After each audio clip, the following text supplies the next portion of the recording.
आणि आमदार देवराभाऊ भोंगरेचे आपले उमेदवार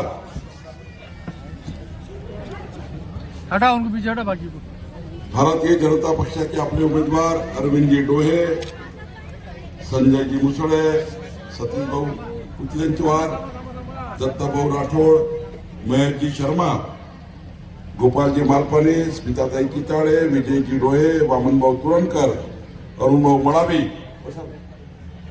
या ठिकाणी उपस्थित सर्व पदाधिकारी, उपस्थित आमच्या लाडक्या बहिणी, आमच्या महिला आघाडीच्या सर्व पदाधिकारी, युवा मोर्चाचे सर्व पदाधिकारी, भारतीय जनता पक्षाचे सर्व नेते आणि समोर बसलेल्या आमच्या सर्व बंधू भगिनी, आज गडचांदूर येथे 2 तारखेला होणाऱ्या निवडणुकीच्या संदर्भाने आपण या ठिकाणी या बैठकीला आलो आहे. खरं तर 2 तारखेची निवडणूक ही शांत राहा थोडं बाबा, हे कॅमेरावाले तुम्ही बाजूला म्हणजे तुम्ही कॅमेरा ठेवून द्या बाजूला म्हणजे. 2 तारखेची निवडणूक ही अरविंद डोहे यांच्या नशिबाची नाही आहे. 2 तारखेची निवडणूक ही देवराव भोंगळे यांच्या नशिबाची नाही आहे. 2 तारखेची निवडणूक ही व्यासपीठाच्या कुठल्याही नेत्याच्या निवडणुकीची नाही आहे. 2 तारखेची निवडणूक ही माननीय पंतप्रधान नरेंद्र मोदीजी केंद्र सरकारच्या माध्यमातून गडचांदूरमध्ये येणाऱ्या 55 योजना गडचांदूरच्या नगरपालिकेमधून गडचांदूरच्या जनतेला पोहोचवण्याकरता निवडणूक आहे. 2 तारखेची निवडणूक ही माननीय मुख्यमंत्री देवेंद्र फडणवीसजी आपल्या सरकारच्या 48 योजना ज्या गडचांदूरमध्ये येणार आहे या योजनाचं कमळाचं मत आहे. 2 तारखेची निवडणूक ही आपले पालकमंत्री अशोक उईके आणि राज्याचा महसूल मंत्री म्हणून चंद्रशेखर बावनकुळे आमच्या सर्वांच्या प्रयत्नाने, मान्य सुधीरभाऊ मुनगंटीवार आणि आमचे सर्व नेते यांच्या प्रयत्नाने चंद्रपूर पालकमंत्री, चंद्रपूर जिल्ह्याच्या जिल्हाधिकारी कार्यालयातनं ज्या 22 योजना आपल्या गडचांदूरला लागू होतात, या 22 योजनाची निवडणूक आहे. बंधू भगिनींनो, या ठिकाणी अरविंद डोहेचं मत हे 124 योजनांचं आहे. अरविंद डोहेंचं मत आमच्या नगरसेवकाला जे मत देणार आहे, 124 योजनाच्या माध्यमातून गडचांदूरचा विकास होणार आहे. आपण देवराव भोंगळेंच्या निवडणुकीमध्ये वचन दिलं होतं, महाराष्ट्रात जर आपलं सरकार आलं तर आपण आमच्या लाडक्या बहिणींची योजना ही जोपर्यंत भाजपाचं सरकार आहे तोपर्यंत सुरू ठेवू. 2.5 कोटी लाडक्या बहिणीच्या योजनेकरता 32,000 कोटी रुपयाचा निधी आपल्या सरकारने, देवेंद्र फडणवीस सरकारने दिला. मध्य प्रदेशमध्ये 20 वर्षापासून योजना सुरू आहे, भाजपाचं सरकार आहे. छत्तीसगडमध्ये 15 वर्षापासून योजना सुरू, भाजपचं सरकार आहे. आणि आता तर माननीय देवेंद्रजींनी ठरवलं आहे लाडक्या बहिणीच्या योजनेला अजून मजबूत करायचं, या योजनेची अजून वाढ करायची, ही योजना अजून मजबूत करायचा निर्णय आपल्या देवेंद्र फडणवीसच्या सरकारने घेतला, आपल्या सरकारने घेतला. बंधू भगिनींनो, या ठिकाणी आपल्या लाडक्या बहिणीच्या बचत गटांना अरविंदजी निवडून आल्याबरोबर, अरविंदजीला माझी विनंती आहे, निवडून आल्याबरोबर आपल्या गडचांदूरच्या 50 महिला बचत गट, बसा 50 महिला बचत गट, 10 महिलाचा एक बचत गट आणि एका बचत गटाला 1 लाख रुपयाचं अनुदान देण्याचा निर्णय आपल्या सरकारने घेतला आहे. भारतीय जनता पार्टीचा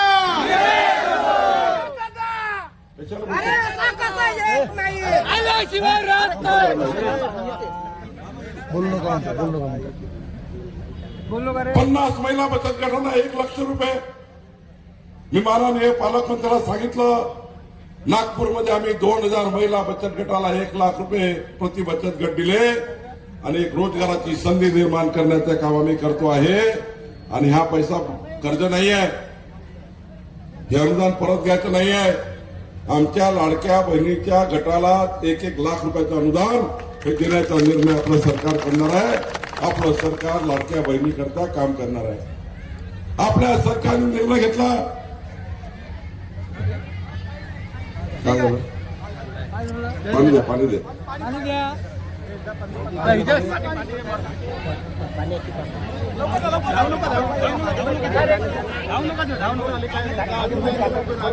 थोडं जर त्यांना ते बाजूच्या घरी आहे ना,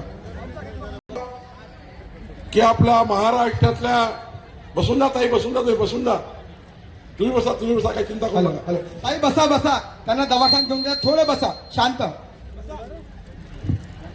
आपल्या सरकारने देवराव भोंगळेच्या निवडणुकीत वचन दिलं की आपलं सरकार, इकडे कोणतरी बोलताय, मोबाईल जोराजोराने बोलताय. वहिनीचा फोन आहे का? वहिनीची बात चालू आहे का? आपल्या सरकारने वचन दिलं की या महाराष्ट्रातल्या गडचिरोलीच्या चंद्रपूर जिल्ह्यातल्या महाराष्ट्रातल्या 45 लक्ष शेतकऱ्यांना काँग्रेसच्या सरकारच्या काळामध्ये काँग्रेसच्या सरकारच्या काळात शेतकऱ्याच्या पंपावर 27,000 कोटी रुपयाचं वीज बिल चढलं होतं. पण आपल्या सरकारने वचन दिलं होतं, देवराव भोंगळेला कमळाचं मत द्या, आम्ही तुमच्या शेतकऱ्याच्या शेतातल्या पंपाचं विजेचं बिल माफ करू. देवेंद्र फडणवीस सरकार आलं, शेतकऱ्याच्या शेतातलं विजेचं बिल माफ करण्याचा निर्णय आपल्या सरकारने केला. एवढंच नाही तर पुढचे 5 वर्ष शेतकऱ्याच्या शेतातल्या पंपाचं 1 रुपयाचं विजेचं बिल येणार नाही. हा गडचिरोलीमध्ये जे वीज येतं ती चंद्रपूरवरून येतं, ती 8 रुपये युनिट येतं. 8 रुपये युनिट कोळशावरची वीज. आणि कोळशाची किंमत वाढली की विजेचे रेट वाढतात. आता विजेचा रेट 8 रुपये आहे, प्रत्येक वर्षी 80 पैसे रेट वाढणार आहे. 2029 पर्यंत 12 रुपये रेट होणार आहे. 12 रुपयाची वीज गडचिरोलीच्या गरीब माणसाला परवडणार नाही. आणि म्हणून मान्य मुख्यमंत्री सौर वाहिनी योजना आणली. आणि या सौर वाहिनी योजनेचं या ठिकाणी जे कोळशावरची वीज आहे ती तर तयार करायची, पण उन्हेवरनं सूर्यावरनं वीज तयार करायची. त्या विजेचा रेट 2 रुपये 80 पैसे राहणार आहे. गडचिरोलीमध्ये जेव्हा देवराव भोंगळेजी तुम्ही मत मागायला याल, पुढच्या वेळी मत मागायला याल, तेव्हा विजेचा रेट 12 रुपये नाही तर 6 रुपये 50% पैशामध्ये वीज गडचिरोलीच्या शेतकऱ्यांना आणि आम्ही घर मालकांना देणार आहोत. अरविंदजी निवडून आल्याबरोबर या ठिकाणी प्रत्येक वार्डातल्या 50 लोकांची यादी बनवा. माननीय प्रधानमंत्री मोदीजींनी सूर्यघर योजना आणली आहे. अरविंद डोळेचं मत सूर्यघर योजनेचं आहे. अरविंदजी यादी बनवा, मध्यमवर्गीय गरीब लोकांची, जे विजेचं बिल भरू शकत नाही अशा लोकांची यादी तयार करा. आणि आता प्रत्येक घरावर 40,000चं सूर्यघर सरकारकडनं द्यायचं आहे. सूर्यघर घरावर लावलं तर 1 रुपया 15 वर्ष विजेचं बिल येणार नाही. असं सूर्यघर घरावर लावण्याची योजना अरविंद डोळेजी आपल्याला करायची आहे. याकरता आपल्याला मतदान करायचं आहे. बंधू भगिनींनो, आपल्या सरकारने निर्णय घेतला, गाडी घोडा बंगला मर्सडी कार फार्म हाऊस मोठे मोठे घर आहे त्या शेतकऱ्याचं कर्ज माफ करायचं नाही. पण 40 वर्ष शेतामध्ये गरीब माणूस राबतो आहे, व्याजावर व्याज, चक्रवाढ व्याज होतो आहे, गरीब माणूस आत्महत्येचा विचार करतो आहे. त्या गरीब शेतकऱ्याचं कर्ज माफ करण्याचा निर्णय आपलं सरकार करणार आहे. त्या गरीब शेतकऱ्याचं कर्ज माफ करण्याचा निर्णय आपलं सरकार करणार आहे. बंधू भगिनींनो, मी जो आलो आहे, मला या ठिकाणी अभिमानाने सांगायचं आहे, देवराव भोंगळेचं मत किती महत्वाचं होतं बघा. मला अभिमान आहे की महाराष्ट्राच्या विधानमंडळात 288 आमदार आहेत.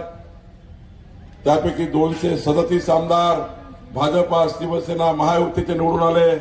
महाराष्ट्राच्या इतिहासातलं सर्वात मोठं बहुमत यावेळी सरकारला मिळालं. मला माननीय देवेंद्र फडणवीसजींनी सांगितलं की आपल्या पक्षामध्ये जे आमदार निवडून आले आहे यातला उत्कृष्ट सर्वोत्कृष्ट आमदार कोण आहे याचं सर्वेक्षण भाजपाचं करा. मला अभिमानाने सांगायचं आहे, आमचे अध्यक्ष रवींद्र चव्हाणजी आणि मी या ठिकाणी एका चांगल्या एजन्सी मार्फत उत्कृष्ट काम करणारे आमदार, विधानमंडळामध्ये आपली वकिली करून आपल्या मतदारसंघात काम करणारे आमदार आणि मंत्रालयाच्या 7 मजल्याच्या इमारतीमधून आपल्या भागाकरता पैसा आणणारा जो उत्कृष्ट आमदार, असा सर्वे जेव्हा आम्ही केला तेव्हा मला अभिमानाने गडचिरोलीला सांगायचं आहे, 288 आमदाराचं त्या ठिकाणी जे सभागृह आहे, आपल्या भाजपाच्या आमदारामध्ये पहिल्या 10 आमदारामध्ये सर्वात उत्कृष्ट काम करणारा आमदार देवराव भोंगळे या ठिकाणी आहे. देवराव भोंगळे या ठिकाणी आहे. बंधू भगिनींनो, देवराव भोंगळे असा कलाकार माणूस आहे, भाऊ भाऊ करून येते आणि 20 सह्या घेऊन घेते. आता मी एअरपोर्टला आलो, तुमच्याशी बोलायला, तिकडं आपलं जुगाड करून टाकलं. काय जुगाड केलं? जनतेकरता देवराव भोंगळे मंत्रालयातला एक, आता डाकू म्हणता येणार नाही की मला आमच्या आमदाराला डाकू म्हटलं, पण मंत्रालयाच्या तिजोरीवर डाका टाकण्याची क्षमता, 48 विभागातनं वेगवेगळ्या योजना आणण्याची क्षमता देवराव भोंगळेमध्ये आहे. एक उत्कृष्ट आमदार आपल्या सोबत आहे. आणि त्यांनी तर आता सर्वात जास्त त्यांनी आता लक्ष टाकलाय महसूल खात्यामध्ये. माझ्याच खात्यामध्ये येऊन जाईल. मागच्या महिन्यामध्ये देवराव भोंगळे यांनी मागच्या 50 वर्षात कुठल्याही सरकारने आणि कुठल्याही आमदारांनी हा निर्णय केला नाही. ज्योतीच्या लोकांचे 8,500 एकरचे पट्टे माझ्याकडनं वाटप करून देणारा आमदार आहे. ज्योतीचे 8,500 एकरचे पट्टे, 8,500 एकर जमीन जनतेच्या नावानं करून देणारा आमदार हा देवराव भोंगळे आहे. आता एवढंच नाही, आता काय जुगाड केलं? आता म्हणले गडचांदूरवर तुम्ही महसूल खात्याच्या सर्वेचं विमान फिरवा. तर माझ्याकडे खातं आहे, मालमत्तेचं खातं. गडचांदूरच्या जनतेची मालमत्तेचं रक्षण करून देण्याची जबाबदारी चंद्रशेखर बावनकुळेची माझी आहे, देवेंद्र फडणवीस सरकारची. मी देवराव अरविंद निवडून आल्याबरोबर तुम्ही गडचांदूरच्या नगरपालिकेचा ठराव घ्या, माझ्याकडे आणून द्या. मी सर्वेचं विमान तुमच्या गडचांदूरवरून फिरवतो. प्रत्येकाची प्रॉपर्टी मोजून, प्रत्येकाचा त्या ठिकाणी सर्वे करून तुमचा प्लॉट, तुमचं घर याचा जो सरकारी मोजणी आहे, सरकारी मोजणी करून जेवढे गडचांदूरमध्ये सरकारी जागेवर राहणारे लोक आहे त्या सर्वांचे पट्टे वाटप करण्याचा निर्णय हा चंद्रशेखर बावनकुळेचा अधिकार देवेंद्र फडणवीस सरकारने दिला आहे. मी स्वतः गडचांदूरमध्ये येऊन तुमचे सर्वांचे पट्टे वाटप करण्याचा निर्णय मी करून देईन. एवढंच नाही, मी तुमच्या गडचांदूरच्या नगरपालिकेला ऑलरेडी पत्र पाठवलं आहे. 15/10/2024 पूर्वी देवराव तुमचा अध्यादेश गेलाय, गडचांदूरच्या नगरपालिकेला पोहोचलाय. 15/10/2024 पूर्वी गडचांदूरमध्ये ज्यांनी जिथं जिथं घर बांधलं असेल, लेआउटमध्ये बांधलं असेल, कुठेही बांधलं असेल, ते सर्व कायदेशीर घरं करून देण्याचा, प्रॉपर्टी कार्ड बनवून देण्याचा निर्णय, गडचांदूरमध्ये प्रत्येक घराचं प्रॉपर्टी कार्ड बनवून देण्याचा निर्णय देवेंद्र फडणवीस सरकारने घेतला, आपल्या सरकारने घेतला. बंधू भगिनींनो, तुमची मालमत्ता सुरक्षित ठेवण्याचा निर्णय आपल्या सरकारने घेतला आहे. पण देवराव, हे जे विमान फिरणार आहे आमच्या खात्याचं, याला प्रत्येक घराकडनं 4,000 रुपये घ्यावं लागणार आहे. प्रत्येक घराकडनं किती घ्यावं लागणार आहे? आता आमच्या लाडक्या बहिणीला विचारला कसे 4,000 द्यायचे. पण काळजी करू नका, राज्यामध्ये देवेंद्र फडणवीसचं सरकार आहे. मी महसूल मंत्री आहे, देवराव आमदार आहे, एकही रुपया न घेता गडचांदूरचे संपूर्ण पट्टे, गडचांदूरचा संपूर्ण सर्वे एकही रुपया न घेता आम्ही ज्याकडून करून देऊ. कारण तुम्ही या ठिकाणी अरविंद डोळेचं कमळ दाबणार आहे. दाबणार आहे ना? जोरात सांगा, दाबणार आहे ना? आता राज्यामध्ये मुख्यमंत्री बळीराजा पांढर रस्ते योजना येत आहे. देवरावला मी सांगितलं आहे, या मतदारसंघात जेवढे शेतकऱ्याचे रस्ते असतील ते सर्व रस्ते पक्के करण्याची योजना आम्ही करतो आहे. या योजनेला आम्ही मोठ्या प्रमाणावर पैसे देणार आहे. आणि एवढंच नाही तर देवरावजी, आता आपण शाळेचे विद्यार्थी जे प्रत्येक घरी आहे, या शाळेच्या विद्यार्थ्यांना शैक्षणिक दाखला काढण्याकरता, कास्ट सर्टिफिकेट, नॅशनल सर्टिफिकेट, कोणतेही डॉक्युमेंट काढण्याकरता 500 रुपयाचा स्टॅम्प लागत होता. स्टॅम्प पेपर लावल्याशिवाय शाळेचा दाखला मिळत नाही. पण आता आपल्या सरकारने निर्णय घेतला, शाळेच्या दाखल्याकरता एकही रुपयाचा स्टॅम्प लागणार नाही, एकही रुपयाचा स्टॅम्प लागणार नाही. बंधू भगिनींनो, खऱ्या अर्थाने आपलं सरकार हे समाजाच्या शेवटच्या व्यक्तीकरता काम करत आहे. बंधू भगिनींनो, आपल्या गडचांदुरी समोर विकासाची गाडी उभी आहे. गडचांदूरच्या नगरपालिकेच्या विकासाची गाडी वाट बघताय. एक चाक पंतप्रधान नरेंद्र मोदीजीचा आहे. 55 योजना घेऊन गडचांदूरला येणार आहे. दुसरं चाक माननीय मुख्यमंत्री देवेंद्र फडणवीसजीचं आहे. तिसरं चाक माननीय नितीन गडकरीजीचं आहे. नितीन सर्वांना नमस्कार. आज होऊ घातलेल्या नगर परिषदेच्या 3ऱ्या सार्वत्रिक निवडणुकीच्या सभेला मंचावर उपस्थित आमचे भारतीय जनता पार्टीचे संजय भाऊ मुसळे, भारतीय जनता पार्टीचे युवा जिल्हाध्यक्ष सन्माननीय महेशभाऊ देवकते,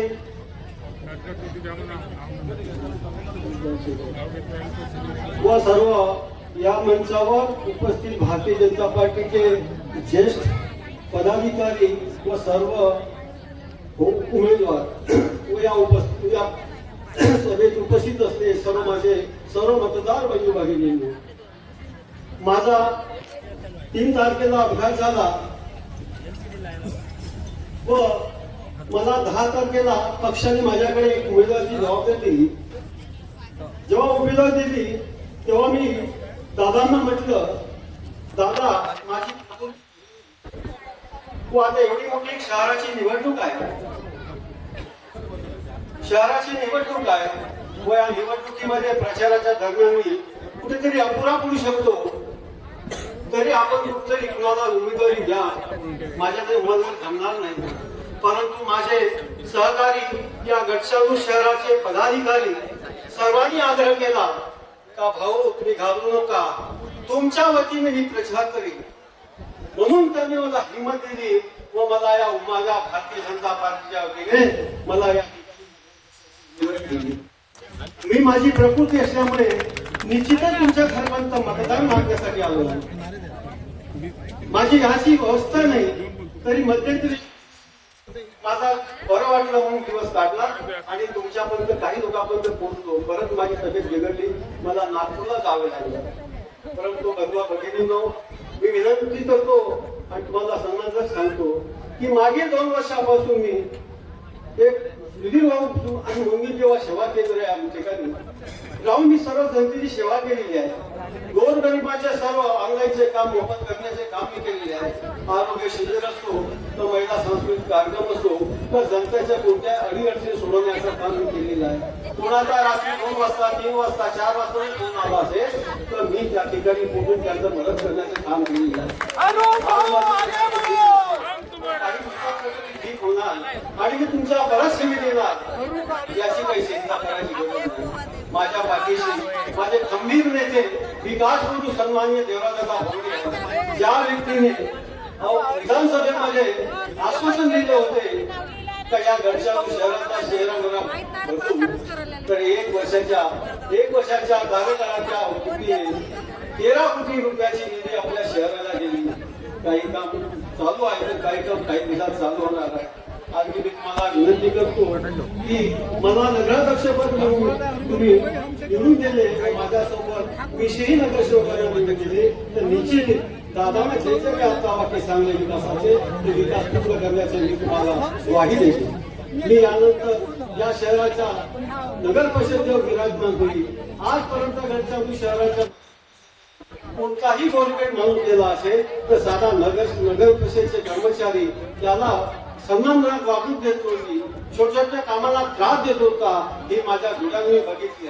परंतु अशा प्रकारची कुठल्या प्रकारे तुम्हाला भेडसाड होणार नाही किंवा तुम्हाला त्रास होऊ देणार नाही त्याची सुद्धा मी ग्वाही देतो. आणि या शहराच्या सर्वांनी ग्वाही देऊन तुम्हाला विनंती करतो का आम्हाला सर्व 20 नगरसेवकांना व मला नगराध्यक्षपदाने आपण भव्य पदाने निवडून द्यावे. अरुण भाऊ आगे बढ़ो, हम तुम्हारे साथ हैं. अरुण भाऊ आगे बढ़ो, हम तुम्हारे. बोलो भारत माता की वंदे वंदे देवराज, तुम आगे बढ़ो, हम तुम्हारे साथ हैं. महाराष्ट्र राज्याचे शेखरजी बावनकुळे या अवघ्या 2 मिनिटात आपल्यामध्ये दाखल होणार आहे. त्यांचं लँडिंग हेलिकॉप्टरचं झालेलं आहे. आता 2 मिनिटांमध्ये आपल्यामध्ये इथे उपस्थित होतील आणि तुम्हा सर्वांना मतदार बंधूंना आपल्या राज्याच्या महसूल खात्याबद्दल, जमिनीच्या